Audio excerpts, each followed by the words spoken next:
This sequence is about abstract data types and concrete data types and the differences between them. With abstract types, you only care about the interface that describes how it's being used. Like if you're driving a car, the interface is the steering wheel, the brakes, the accelerator, that kind of thing. With concrete types, you also care about the implementation details, like what is mechanically happening when you press the accelerator. So we build algorithms to serve some purpose, maybe sorting data, responding to user input, playing media, whatever.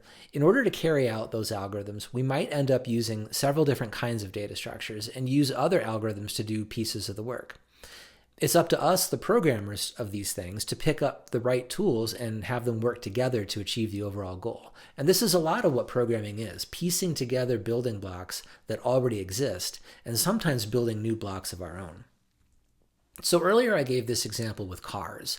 The interface of a car involves the things the driver can use to make the car do things, with the steering wheel, the accelerator, the brake pedals, whatever. The doodads you touch are abstractions. They're black boxes. They have inputs, they have outputs, but they don't advertise how they work. The how part is the implementation under the hood. You press the accelerator, and depending on the particular vehicle, various things can happen. Maybe it's based on gasoline or electricity or magic. As a driver, I don't really need to understand or even be aware of the inner workings. As a programmer, in theory, I also don't really need to understand the inner workings of an abstraction. I just need to understand what inputs and outputs it has, and I can use it accordingly. The implementation, what happens between input and output, is abstracted away. Maybe to pick a specific example, let's take lists. What can you do with a list? Maybe you can index it into it with a number, like give me element 4, let me change element 4 to be some value, or we can query the list to see if it contains a certain value. If we're asking about what can you do with a data type, you're really asking about its interface, its abstraction. But the abstraction isn't enough to actually get the results you want. You need a concrete implementation of a list. And you could implement a list in a lot of ways, some of which we talk about in this class. You could use an array or a vector or a linked list or a skip list or invent your own thing entirely. As long as you pick a concrete implementation that does the things that the abstraction says it can do, you don't need to understand the implementation details.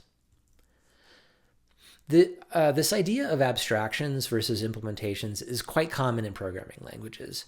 You often see the term ADT, which stands for abstract data type, as a shorthand because programmers often use the idea. So here are some common abstract data types. You can work really with any programming language and talk about these things like collections, lists, sets, bags, graphs, whatever. And other programmers are going to know what you mean. Since they're abstract, us programmers, we talk about what we can do with these things and not how they do it.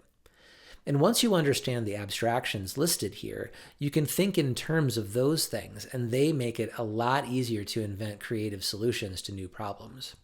So in this episode, I dwelled on the idea of abstract interfaces, the behaviors that something can have, and compared that with the idea of concrete implementations. Those are the specific machineries or code that can carry out those behaviors.